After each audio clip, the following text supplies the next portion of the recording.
Travis, as usual, in a world, we're in a world filled with news. Imagine that. Yeah. We've seen some interesting headlines from time to time. So let's talk about a few that we found this last week.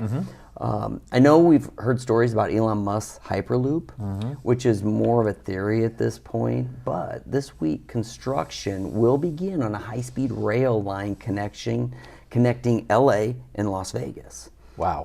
The train will go 186 miles an hour, taking only 2 hours to get between both cities. Wow. That's impressive. Yeah. And it's expected to carry 11 million passengers per year. Wow. That could really start a trend across our country. I think Vegas is going to love that. Oh. Moving people in and out, right? You only need a couple days there, max. Yeah. And, well, and you know, to your point that we could see much more of these developed around the country if this is successful and implemented correctly, right? So, for sure. You know, Steve, between high-speed rails and the self-driving car revolution, we may never have to drive again. Yeah. I don't know if that's good or bad. I think it's great. I think it's great. Less stressful. Just get on to something. Take me to where I want to go. Yeah. I'll wake up. Yeah. That speaks to maybe that's my age. Speak to your age. Yeah, whatever. I did. I knew it was coming.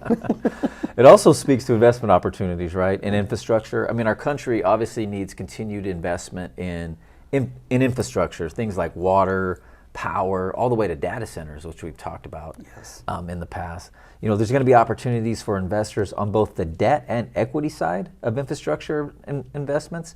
And, you know, we're looking for different ways to take advantage of that here at Allen Capital.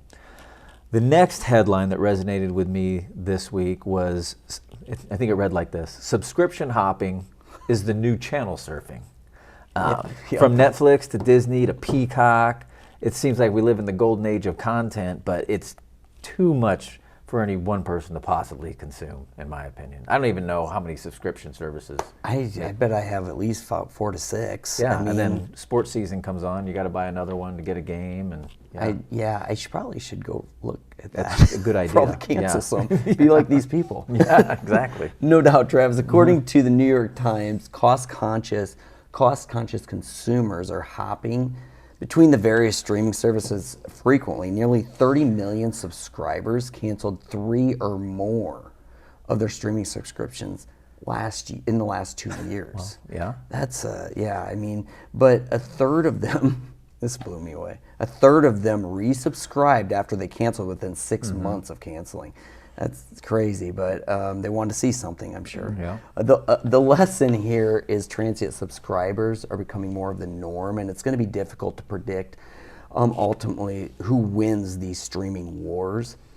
Expect to see more bundling deals and initial discounts as these streaming services battle for our attention. Don't you think? That's good for us, the consumer, right? We should be able to spend less and have bundles as long as we take advantage of it. You would hope. It's just because it's gotten just as expensive as the reason everybody cut the cord was so it was cheaper. It's not cheaper anymore. Not when you start stacking it up. You basically rebuilt what you cut. That's exactly right. So on this topic, Steve, another key detail that emerged in Netflix's latest earnings report.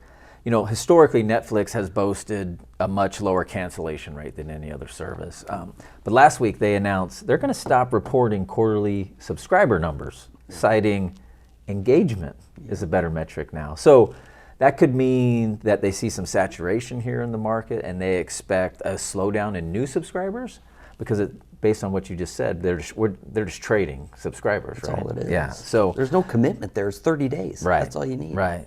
It could also mean, hey, we're Netflix. We're confident in the stickiness of our consumers, and we're going to turn our attention to monetizing that base, which could be a good move. Either way, there's interesting investment hazards and opportunities emerging in the streaming wars, and we're going to look to take advantage of some of that.